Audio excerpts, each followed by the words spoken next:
You're listening to the Widnes Rugby Chat podcast, available every Wednesday on iTunes, Spotify, Audio Boom and widnesrugby.com. On this week's show, we catch up with Widnes coach Tim Sheens and Jack Owens after the win over Batley, and we look ahead to the next game at home to London Broncos.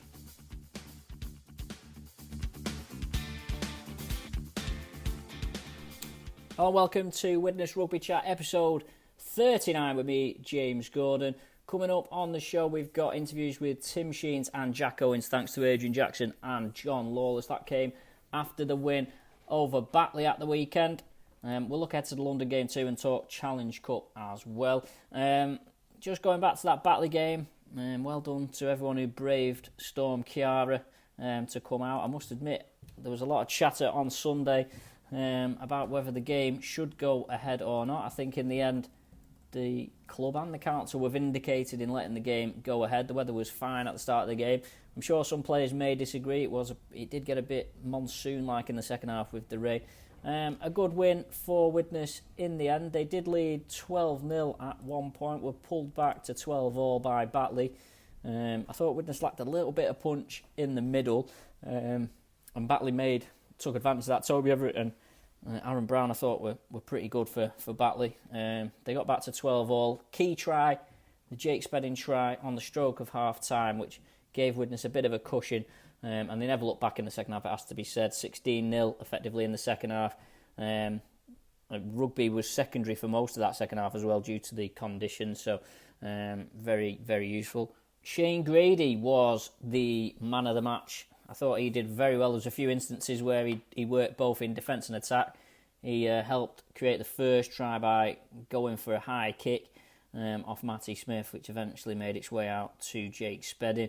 There was an incident in the second half as well where he did a cute little kick to the corner, forced a repeat set, or should I say forced a dropout by dragging a defender back in partnership with Pat Morant, and then ended up scoring off the resulting set of 6. So wasn't by all means a comprehensive display by Widnes, but certainly a comfortable win, just as it had been against Oldham the previous week, and hopefully that'll build some confidence leading into what is a real test against London Broncos. A few standout stats that the club have published. Pat Moran, 19 carries in the game. I thought Moran tackled well. I think you'd like him to make some more metres and make some more yards after contact, but I'm sure that will come. Logan Tompkins, if he doesn't end up as the top tackler in the Championship this season, someone will have to go some to beat him. 47 tackles he made at the weekend. Let's hear then what Tim Sheens and Jack Owens had to say after the game.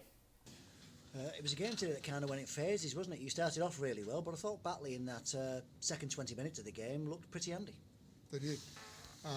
Some fundamental errors from us, some poor kicking options on last play didn't help. Took pressure off them, and some penalties as well, which again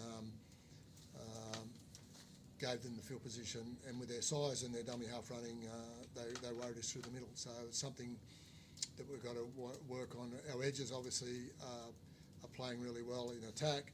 Defensively, I don't think we got beat on the edges at all, but it's through the middle of the ruck, and so we've got to work harder on that. But I only used 2 interchange first half, and normally I use 3. But we got away with 2. But maybe I should have put another one out there. Might have helped. But really, the Brown, the 9, and certainly Lunt worried us from the middle of the ruck. So we sent a signal to other teams, I think. So we're going to have to work harder. The try from dummy half must have disappointed you because it was a little bit soft, wasn't it? Talked about it before the game that was the first thing we worry about is the guy with the ball, and it starts at the 9 or the dummy half.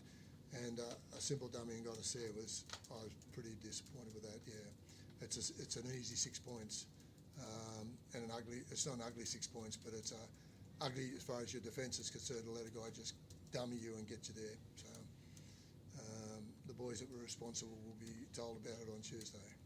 So in terms of the half-time interval, how did you feel generally that things were going at that point? Because Batley was starting to, I think, gain a bit of confidence, but that try before half-time was handy, wasn't it? It was. I think we were still confident in ourselves, particularly second half. We were going to have a bit the breeze behind us as well, which obviously helps our kicking game. And you could see that Storm coming in as well when we went back out at half time. So we needed to get our noses in front and try to keep the field position as far away from our goal line as we could, because they're big and strong, and with two good nines working the rucks, we're always under the pump around the post.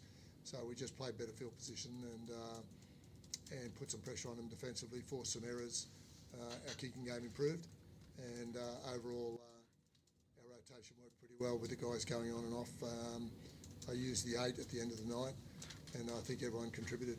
I thought Matty Smith looked quite comfortable today, and like the general out there, really. Yeah. I thought Matty was determined to run more, which he did in the first half, and then the second half, when Danny was struggling, Danny Craven, you could see he didn't have any power in that leg to take off. Smithy just took control. Smithy, Logan and Jack Owens just took control of the game. And he kicked and he steered us around the park really well. He's very happy with his game, and so am I. So I think that's his best game with us.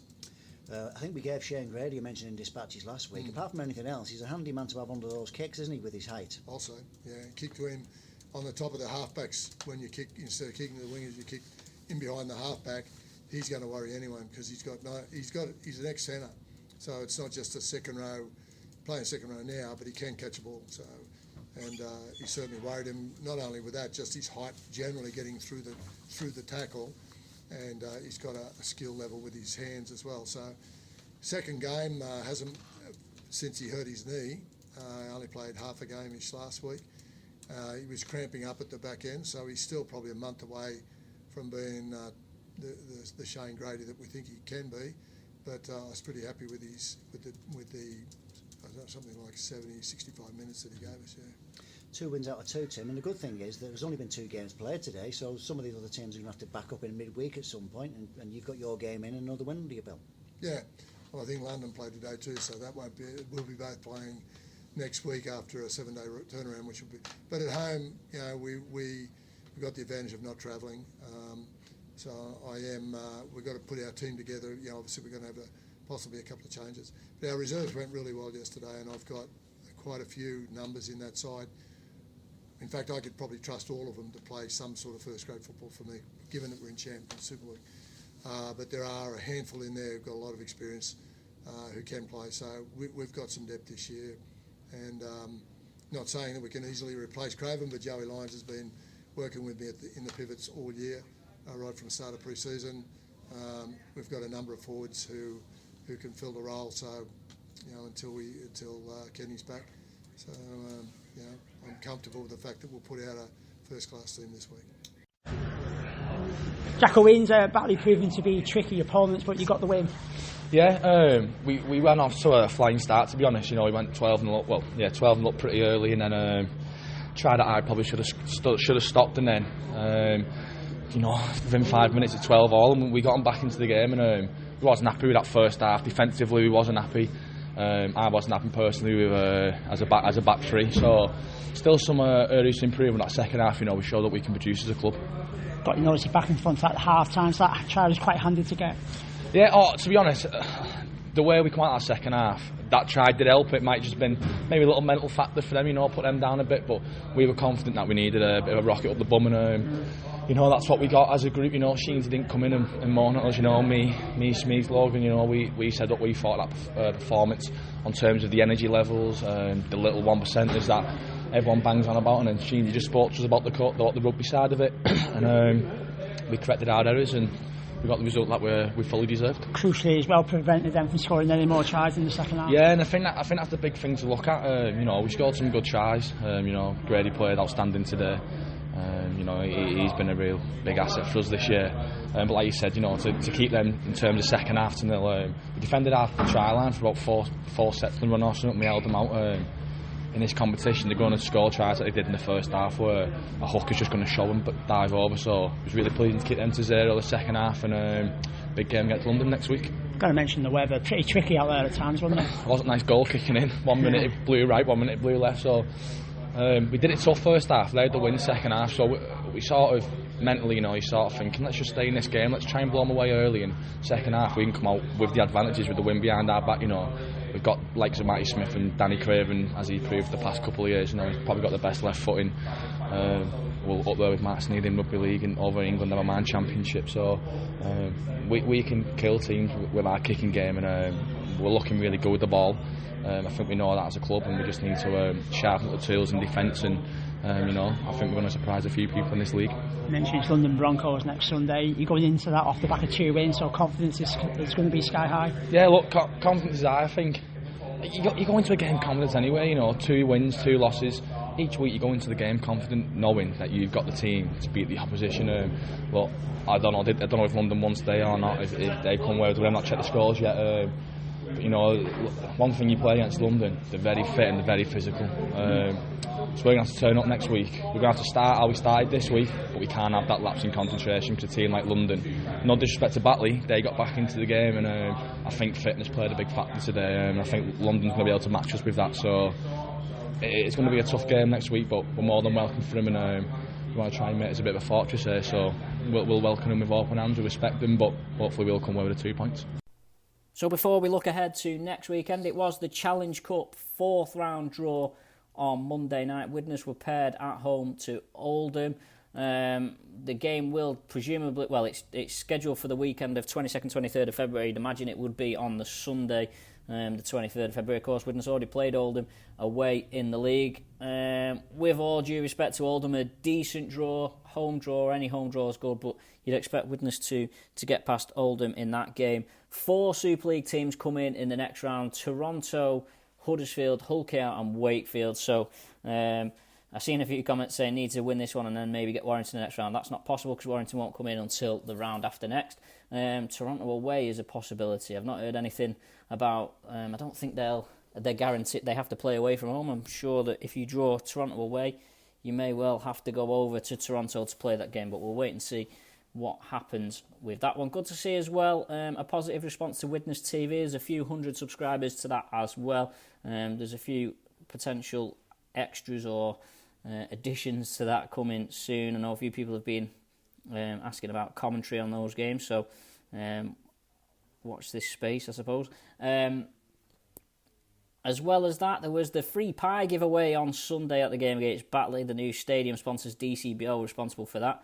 It was certainly very busy in the free pie queue at the weekend. So and a fair crowd as well, 3,577 at that game on Sunday. Considering the conditions, was very good. Be interested to see how that stacks up against London. Now, I said before, London represents the first real test for Widnes this season. With all due respect to Oldham and Batley, those are 2 games that you'd expect Widnes to win.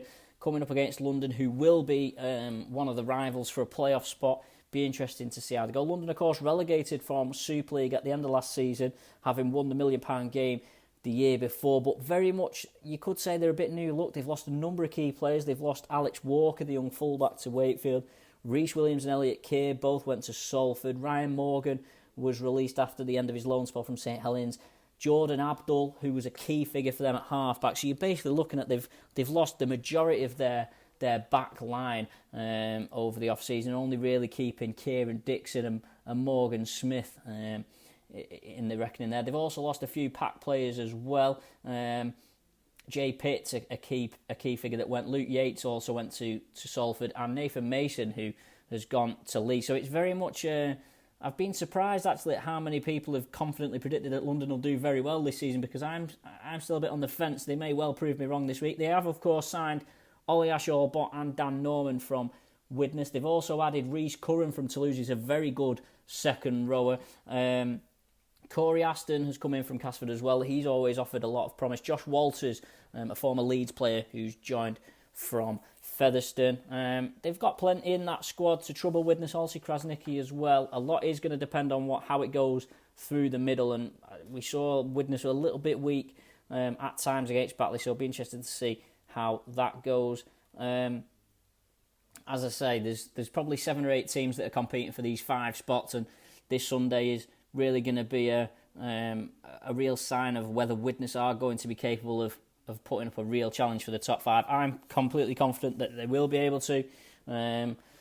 but certainly if you want to get in that 5, you would say that you're going to have to look at beating London at home to ramp home that advantage. London have won 2 out of 2 so far. They overcame a bit of a scare last week against Whitehaven. They did trail 20 points to 18 in the second half before pulling away from the Cumbrians late on. So they've maybe got a few maybe gelling issues, or certainly they didn't have everything their own way at home last week. So a lot of potential there. Hopefully the Storm Dennis will keep away, and we won't be able to. We won't have any bad weather for this weekend either. But it means 3 consecutive home games as well for Widnes. Don't forget, played Batley already. Then we've got London, and then it's the Challenge Cup against Oldham. The next game after that is the away game at Dewsbury at the start of March. So quietly confident that Widnes can put a bit of a run together at the start of this season as well. So fingers crossed for that one. Thanks as always for tuning in. Thanks to sponsors PD Law Solicitors, Musical All Sorts, Arnold Gorse Financial Management and Deals the Jewellers. And I will see you next week.